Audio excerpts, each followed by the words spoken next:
Welcome to NCERT special classes with me. पिछले videos में हमने पॉलिटी के कुछ क्वेश्चंस की प्रैक्टिस करी हुई थी। इसी सीरीज़ में हम आज फिर से पॉलिटी के क्वेश्चंस की प्रैक्टिस करते हैं। आज मेनली हम प्रस्तावना टॉपिक के क्वेश्चंस की प्रैक्टिस करेंगे। चलिए शुरू करते हैं। पहला क्वेश्चन है, भारतीय संविधान सभा के उद्देश्य प्रस्ताव के संदर्भ में निम्न कथनों पर विचार कीजिए। चलिए इसमें देख लेते हैं हमें कौन सा कथन सत्य ढूंढना है कि असत्य। उपर्युक्त में से कौन सा कथन सत्य है, हमें सत्य कथन की खोज करनी है। पहला ऑप्शन दिया है, भारतीय संविधान सभा ने उद्देश्य प्रस्ताव को 22 जनवरी 1947 को पारित किया। जी हाँ, ये ऑप्शन हमारा बिल्कुल सही है। भारतीय संविधान सभा ने उद्देश्य प्रस्ताव को 22 जनवरी 1947 को पारित किया गया था। और दूसरा ऑप्शन दिया, उद्देश्य प्रस्ताव 13 दिसंबर 1946 को जवाहरलाल नेहरू द्वारा संविधान सभा में दिया गया भाषण था। जी हाँ, यह ऑप्शन भी हमारा बिल्कुल सही है, यानी कि हमारे 1 और 2 दोनों ऑप्शन सही हैं, इसलिए ऑप्शन नंबर सी करेक्ट हो जाएगा। जैसा कि हम जानते हैं, उद्देश्य प्रस्ताव को 22 जनवरी 1947 को पारित किया गया था। इस प्रस्ताव को जवाहरलाल नेहरू द्वारा संविधान सभा में 13 दिसंबर 1946 को प्रस्तुत किया गया था। इस प्रस्ताव में कहा गया था कि भारत एक पूर्णतः स्वतंत्र एवं संपूर्ण प्रभुता संपन्न गणराज्य होगा। इस उद्देश्य का प्रस्ताव में जवाहरलाल नेहरू ने कहा था कि भारत एक संपूर्ण प्रभुत्व संपन्न, पूर्णतः स्वतंत्र, संपूर्ण प्रभुत्व संपन्न गणराज्य होगा। वह अपने संविधान का निर्माण स्वयं करेगा। इसी उद्देश्य का प्रस्ताव को ही भारतीय संविधान सभा में उद्देश्य प्रस्ताव कहा गया। अगला क्वेश्चन है, निम्न कथन व कारण को पढ़िए और नीचे दिए गए कूट की सहायता से सही उत्तर का चयन कीजिए। हमारा कथन दिया हुआ, राष्ट्रीय आंदोलन से जिन सिद्धांतों को संविधान सभा में लाया गया उसका सर्वोत्तम सारांश हमें जवाहरलाल नेहरू द्वारा वर्ष 1946 में प्रस्तुत उद्देश्य प्रस्ताव में मिलता है।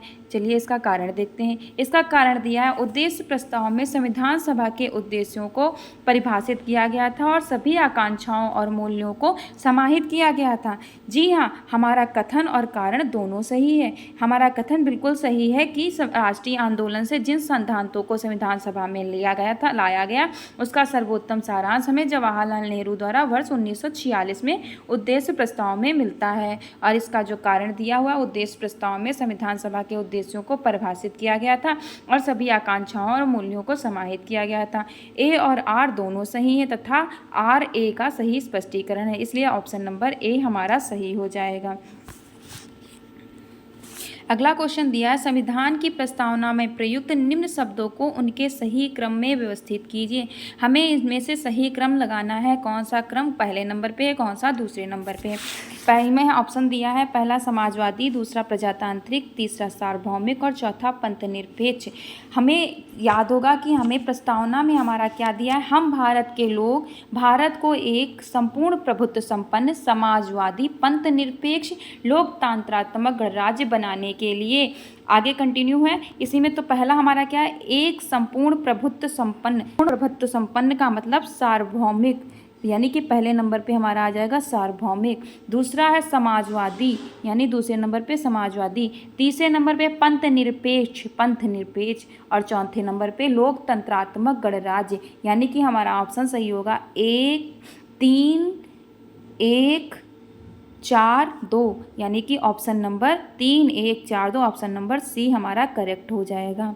पहली ही लाइन में प्रस्तावना की पहली ही लाइन में दिया हुआ है, हम भारत के लोग भारत को एक संपूर्ण प्रभुत्व संपन्न, समाजवादी, पंथनिरपेक्ष, लोकतंत्रात्मक गणराज्य बनाने के लिए तथा उसके समस्त नागरिकों को सामाजिक, आर्थिक, राजनीतिक, न्याय, विचार, अभिव्यक्ति, विश्वास, धर्म और उपासना की स्वतंत्रता। इतना ही बताते हैं, आगे भी और क्वेश्चन आएंगे तब पूरी प्रस्तावना बताएंगे विस्तार से, ठीक है। चलिए अगला क्वेश्चन करते हैं। अगला क्वेश्चन है, संविधान की प्रस्तावना के संबंध में निम्नलिखित कथनों पर विचार कीजिए। भारतीय संविधान के बुनियादी मूल्यों की झलक प्रस्तावना में मिलती है। जी हाँ, हमारा सही है ऑप्शन। प्रस्तावना संविधान के बुनियादी मूल्यों की झलक हमें प्रस्तावना में मिलती है। दूसरा ऑप्शन दिया है, प्रस्तावना को भारतीय संविधान की आत्मा कहा जाता है। जी हाँ, प्रस्तावना को भारतीय संविधान की आत्मा कहा जाता है। उपर्युक्त में से कौन से कथन सत्य हैं, हमें सत्य कथन की खोज करनी है, यानी कि दोनों ऑप्शन हमारे सही हैं। ऑप्शन नंबर 1 और 2 दोनों। अगला क्वेश्चन है, प्रस्तावना के संदर्भ में दिए गए कथनों में कौन से कथन असत्य हैं। हमें खोज करनी है कौन सा कथन असत्य है। पहला ऑप्शन, चलिए ऑप्शंस देखते हैं। पहला ऑप्शन दिया है, लोकतंत्र, धर्मनिरपेक्षता और समाजवाद हमारे राष्ट्रीय लक्ष्य हैं। बिल्कुल सही है, ये लोकतंत्र, धर्मनिरपेक्षता और समाजवाद हमारे राष्ट्रीय लक्ष्य हैं। अगला ऑप्शन दिया, प्रस्तावना में वर्णित शब्द शासन के आधारभूत सिद्धांत हैं। ये भी हमारा सही है, प्रस्तावना में वर्णित शब्द शासन के आधारभूत सिद्धांत है। प्रस्तावना में जितने भी वर्णित शब्द हैं वह हमारे आधारभूत सिद्धांत हैं। अगला दिया, प्रस्तावना में उल्लेखित सिद्धांतों पर नागरिकों की पूर्ण आस्था नहीं है। ये हमारा ऑप्शन गलत है, नागरिकों की पूर्ण आस्था है। जितने भी उल्लेखित सिद्धांत हैं प्रस्तावना में उन पर हमारे नागरिकों की पूर्ण आस्था है। इसलिए यही ऑप्शन सही हो जाएगा, क्योंकि हमें खोजना है कौन सा कथन असत्य है। देख लेते हैं चौथे में क्या है, इसके आधार पर सामाजिक आर्थिक विषमताओं का समाधान करने का प्रयास किया जाता है। ये भी ऑप्शन हमारा सही है, प्रस्तावना के आधार पर सामाजिक आर्थिक विषमताओं का समाधान करने का पूर्णतः प्रयास किया जाता है।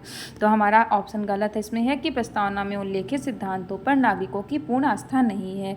चलिए अगला क्वेश्चन देखते हैं। अगला क्वेश्चन दिया, निम्नलिखित में से किन शब्दों को 42वें संविधान संशोधन द्वारा प्रस्तावना में जोड़ा गया था। क्वेश्चन है, 42वें संविधान संशोधन द्वारा प्रस्तावना में जोड़ा गया था। समाजवादी, पंथनिरपेक्षता, ग्राम स्वराज, संपूर्ण प्रभुत्व संपन्न। ग्राम स्वराज तो नहीं जोड़ा गया था। बाकी तीन शब्द समाजवादी, पंथनिरपेक्षता और संपूर्ण प्रभुत्व संपन्न, तो इसमें से हमारा ऑप्शन नंबर ग्राम स्वराज नहीं हो जाएगा, ग्राम स्वराज नहीं जोड़ा गया था। और इसके साथ साथ हमारा संपूर्ण प्रभुत्व संपन्न भी नहीं जोड़ा गया था, ये ऑलरेडी हमारे प्रस्तावना में दिया हुआ था। तो जोड़े गए 42वें संविधान संशोधन में हमारे तीन शब्द जोड़े गए थे, समाजवादी, पंथनिरपेक्ष, अखंडता। समाजवादी, निरपेक्षता और अखंडता। 42वां संविधान संशोधन में तीन शब्द जोड़े गए थे, समाजवादी, पंथनिरपेक्ष और अखंडता। 42वां संविधान संशोधन हमारा 1976 में हुआ था। कब हुआ था? 1976 में। और यह पहली बार प्रस्तावना में संशोधन किया गया था। इसके द्वारा संविधान की प्रस्तावना में तीन शब्द जोड़े गए थे, समाजवादी, पंथनिरपेक्षता और अखंडता। अगर क्वेश्चन पूछा जाता है 42वां संविधान संशोधन कब किया गया था, तो 1976 में। ये याद रखना, क्योंकि ये क्वेश्चन पेपर में आता है। इसलिए हमारा ऑप्शन सही हो जाएगा 1 और 3, यानी कि ऑप्शन नंबर बी सही है। 1 और 3 ऑप्शन नंबर बी सही है। अगला क्वेश्चन है, प्रस्तावना में वर्णित संपूर्ण प्रभुत्व संपन्न शब्द से अभिप्राय है। हमारा क्वेश्चन पूछ रहा है प्रस्तावना में वर्णित संपूर्ण प्रभुत्व संपन्न, जैसा कि हमारी प्रस्तावना में आता है, हम भारत के लोग भारत को एक संपूर्ण प्रभुत्व संपन्न, तो संपूर्ण प्रभुत्व संपन्न जो वर्ड आया है उसका मतलब पूछ रहा है कि इसका मतलब क्या है। चलिए देखते हैं। पहला ऑप्शन दिया है, ऐसी व्यवस्था जहां भारतवर्ष किसी भी आंतरिक अथवा बाह्य सत्ता से पूर्ण रूप से स्वतंत्र हो। जी हाँ, बिल्कुल सही बात है। ये एक ऐसी व्यवस्था जहां भारतवर्ष किसी भी आंतरिक और या बाह्य सत्ता से पूर्ण रूप से स्वतंत्र हो। अगला ऑप्शन दिया है, ऐसी व्यवस्था जहां भारतवर्ष आंतरिक रूप से पूर्ण स्वतंत्र किंतु बाह्य रूप से प्रभावित हो। ये गलत हो जाएगा, इसका कोई मतलब ही नहीं रहेगा कि बाह्य रूप से वो स्वतंत्र है ही नहीं, और बाह्य रूप से बाह्य शक्तियाँ कोई भी प्रभावित करेंगे। कोई दूसरा देश कह रहा है हमारे देश से अपनी विदेश नीति बदलो, तो हम बदल लेंगे, तो संपूर्ण प्रभुत्व संपन्न का मतलब क्या रह जाएगा। फिर अगला कुछ दिया है ऑप्शन, ऐसी व्यवस्था जहाँ भारतवर्ष आंतरिक और बाह्य सत्ता से प्रभावित हो। जी नहीं, ये भी गलत है। संपूर्ण प्रभुत्व संपन्न वर्ड का मतलब ही है कि जो है ऐसी व्यवस्था जहाँ किसी भी आंतरिक अथवा बाह्य सत्ता से पूर्ण रूप से स्वतंत्र हो, तो इसलिए ऑप्शन नंबर ए हमारा सही हो जाएगा। संपूर्ण प्रभुत्व संपन्न राष्ट्र के रूप में घोषित किया गया था भारत को। इसका आशय यह होता है कि भारत अपने आंतरिक और बाह्य मामले में किसी भी विदेशी शक्ति या सत्ता के अधीन नहीं होगा।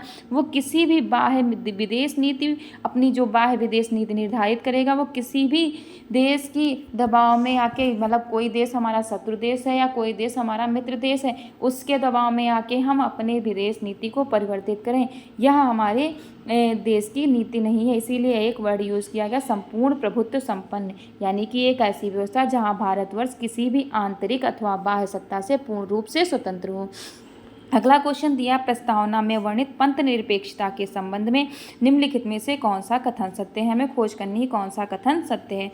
पहला ऑप्शन दिया, राज्य का अपना कोई निजी धर्म नहीं है। जी हाँ, बिल्कुल सही बात है। राज्य का अपना कोई निजी धर्म नहीं है। अगला ऑप्शन है, नागरिकों को अपनी इच्छानुसार किसी भी धर्म को मानने और उसके अनुसार आचरण करने की स्वतंत्रता है। जी हाँ, सही है, क्योंकि पंथ निरपेक्षता का मतलब ही है कि कोई राज्य का कोई अपना निजी धर्म नहीं होगा, वह उसके नागरिक अपने हिसाब से अपने धर्म को मान सकते हैं। राज्य किसी धर्म विशेष को प्रोत्साहित कर सकता है? जी नहीं, ये गलत हो जाएगा। पंथ निरपेक्षता का मतलब ही है कि भारत देश का कोई अपना एक निजी धर्म नहीं होगा, उसके लिए सभी धर्म समान है। धर्म के आधार पर भेदभाव का अभाव है, ये भी सही है। तो हमारे सत्य कथन कौन कौन से हो जाएंगे? पहला, दूसरा और चौथा। तो इस हिसाब से हमारा ऑप्शन नंबर बी सही हो जाएगा, 1, 2 और 4।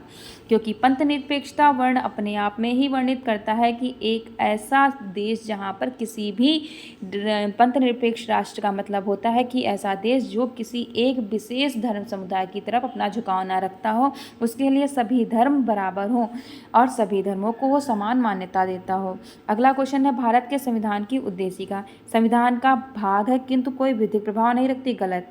संविधान का भाग नहीं है और कोई विधिक प्रभाव भी नहीं रखती, ये भी गलत। संविधान का भाग है और ऐसा भी विधिक प्रभाव रखती जैसा कि उसका कोई अन्य भाग है, ये भी गलत हो जाएगा। अगला, संविधान का भाग है किंतु उसके अन्य भागों से स्वतंत्र होकर उसका कोई विधिक प्रभाव नहीं, ये ऑप्शन हमारा बिल्कुल सही है। संविधान का भाग है उद्देशिका, लेकिन उसके अन्य भागों से स्वतंत्र होकर उसका कोई भी विधिक प्रभाव नहीं है। चलिए अगला क्वेश्चन करते हैं। अगला क्वेश्चन, प्रस्तावना में भारत को एक गणराज्य घोषित किया गया है। इस संदर्भ में कौन सा कथन इसकी पुष्टि नहीं करता है? राज्य का मुखिया निर्वाचित राष्ट्रपति होता है, ये तो पुष्टि करता है। राज्य का मुखिया जनता द्वारा निर्वाचित व्यक्ति होता है, ये भी सही है। राज्य के मुखिया की नियुक्ति वंशानुगत होती है, ये गलत है, क्योंकि राज्य के मुखिया की नियुक्ति वंशानुगत नहीं होती। गणराज्य का मतलब है जनता के द्वारा चुना गया शासन, तो ये ऑप्शन नंबर सी हमारा सही हो जाएगा। ठीक है। अगला क्वेश्चन है, भारतीय संविधान की प्रस्तावना में किस प्रकार की स्वतंत्रता का उल्लेख किया गया है? भारतीय संविधान की प्रस्तावना में 5 प्रकार की स्वतंत्रता का उल्लेख किया गया है। कौन कौन सी? विचार की स्वतंत्रता, अभिव्यक्ति की स्वतंत्रता, उपासना की स्वतंत्रता, धर्म की स्वतंत्रता और विश्वास की स्वतंत्रता। विचार, अभिव्यक्ति, उपासना और विचार, अभिव्यक्ति, विश्वास और उपासना व धर्म की स्वतंत्रता, यानी कि पांचों हमारे ऑप्शन सही हो जाएंगे। तो 1, 2, 3, 4, 5, यानी कि ऑप्शन नंबर डी हमारा बिल्कुल सही है। अगला क्वेश्चन है, लोकतंत्र से अभिप्राय एक ऐसी व्यवस्था से है जहां सरकार जनता द्वारा निर्वाचित होती हो। जी हाँ, अपने कार्यों के लिए जनता के प्रति उत्तरदायी नहीं होती, ये भी गलत। ये गलत है बिल्कुल। लोकतंत्र का मतलब ही है कि जनता के प्रति उत्तरदायी हो जो सरकार बनेगी, एक निश्चित अंतराल के पश्चात निर्वाचित होती है, ये भी सही है। जनता को स्वतंत्रता पूर्वक और न्यायपूर्ण तरीके से मतदान का अधिकार प्रदान करती है, ये भी सही है। तो इस हिसाब से हमारा पहला, तीसरा और चौथा ऑप्शन बिल्कुल सही है। हमें सही कथन की ही खोज करनी है, तो हमारा ऑप्शन नंबर सी बिल्कुल सही हो जाएगा, 1, 3 और 4। अगला क्वेश्चन दिया है, भारतीय संविधान की उद्देशिका के संबंध में निम्न कथनों में से कौन सा कथन सही है?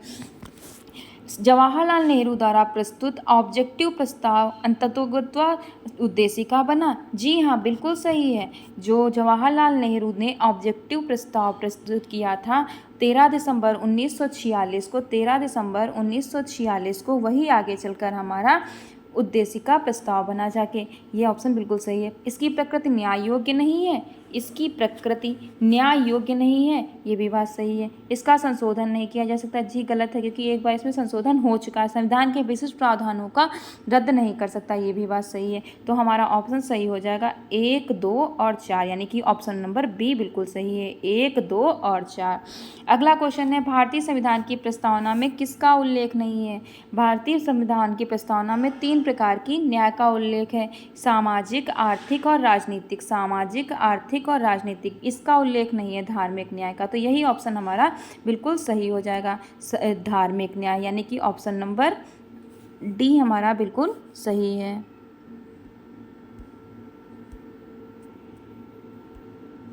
डी ऑप्शन हमारा बिल्कुल सही है कि हमें यही पता करना संविधान की प्रस्तावना में किसका उल्लेख नहीं है, तो डी का उल्लेख नहीं है। अगला क्वेश्चन है निम्नलिखित में से सही कथन की पहचान कीजिए। प्रस्तावना संविधान की व्याख्या की दृष्टि से महत्वपूर्ण है। जी हाँ, बिल्कुल सही है।